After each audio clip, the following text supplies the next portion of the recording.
Magandang araw sa inyong lahat mga kapakstok. Siyempre hindi naman kayo magpapatalo dahil mas maganda pa rin kayo kaysa sa araw ngayon. Nasa harapan na uli ninyo ang inyong vlogger na hindi lang pwede sa kwentuhan, pwede rin sa tagayan. For today's mini vlogs nga pala ay meron tayong naisipan na gusto nating lutuin. Pero bago tayo magluto sa ating gustong lutuin ay simulan muna natin sa masayang kapihan at sa masayang kwentuhan. Ay, hindi magsisimula ang magandang araw natin kung wala tayong kape tapos sinasawsaw nating tinapay. Ang araw pala ay medyo nagkikrib tayong magluto ng mga seafood. Naman pumunta tayo sa palengke para bilhin ang ating gustong lutuin. Bago nga pala ako pumunta sa palengke ay tininaw ko muna ang ating karagatan dito sa Pier Ono. Maganda na nga ang ating panahon pero medyo maalon-alon pa rin ang ating dagat. Kaya kung maaari ay iwasan muna natin maglaot lalong-lalo na po sa mga maliliit na bangka. Tara na at baka kung saan pa mapunta ang ating usapan na yan. Pagkarating ko nga dun sa palengke ay nakita ko ang iba't ibang klase ng mga seafood. Naman sa lahat ng mga nagkikrib dyan kung gusto nyong magluto at malapit lang kayo dito sa bayan ng Katbalogan ay pumunta na kayo dito sa Pier Ono. Tapos nandito lahat ng gusto nyong hinahanap, alimasag, hipon at iba't ibang klase pong isda. Sa mga oras na po yan ay naghahanap na nga kami ng aming gustong ulamin. Medyo nahihirapan nga kami at dahil nakabudget lang ang ating pera dyan. Kaya naman mamimili tayo ng medyo mura-mura lang at saktong-sakto lang sa ating budget ngayong araw. Medyo tipid-tipid lang po muna tayo dahil medyo masama pa po ang ating karagatan. Pag masama po ang karagatan ay apektado po lahat ng hanap buhay dito sa bayan. Tapos nga namin mamili dyan ay diretso na kami pa uwi pero natanaw namin itong karagatan at napakaganda ng view kaya naman kinuhanan muna namin. Medyo malakas-lakas pa nga ang hampas ng alon kaya naman nakakatakot talagang lumaot ngayon. Kahit nga medyo malakas pa ang alon ay may nakikita na tayong mga pangpasahero. Ito po yung mga pangpasahero na sinasakyan ng mga galing sa isla tapos pupunta dito sa bayan. Pagkatapos nga namin makita ang napakagandang tanawin na yun ay nagpasya na kaming umuwi. Uuwi na tayo at baka mabili tayo sa napakagandang view dyan at makalimutan natin na meron pala tayong lulutuin ngayon. Ay, nakabili lang pala kami dyan ng 100 alimasa. 200 po ang kilo niyan pero kalahati lang po ang binili namin. Bumili na rin kami ng halagang 100 hipon. Ay, ihahalo ko lang dyan para isang lutuan na lang. Ay, ang gagawin nating luto dyan, gigisa lang natin yan sa star margarine tapos lalagyan natin ng maraming bawang. Ay, bumili lang ako dyan ng 10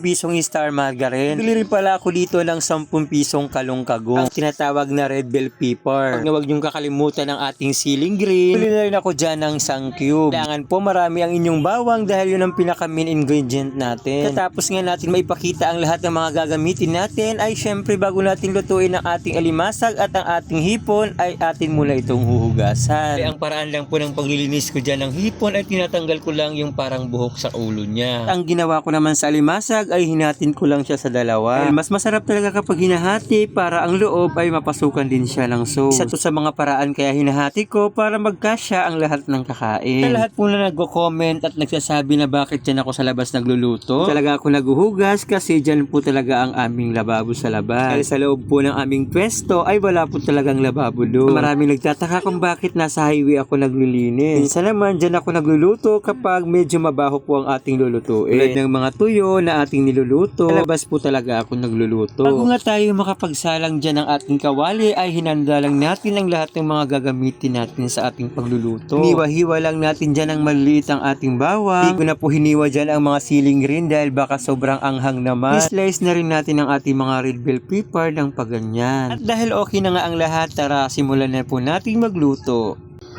Pinakauna nga himuon, syempre abrahan mo kalan. Isusunod mo an karaha. Ibutangan iyo star margarine. Kung maray butter, pwede po star margarine ang igamiton. Ibutang an aton lasuna nga damo.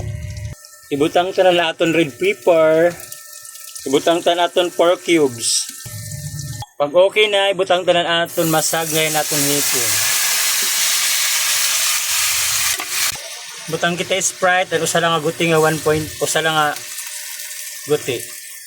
Kaya dali kada ko. Timplahan ta guti nga toyo. Takpan tanay. Butang nato na naton siling green.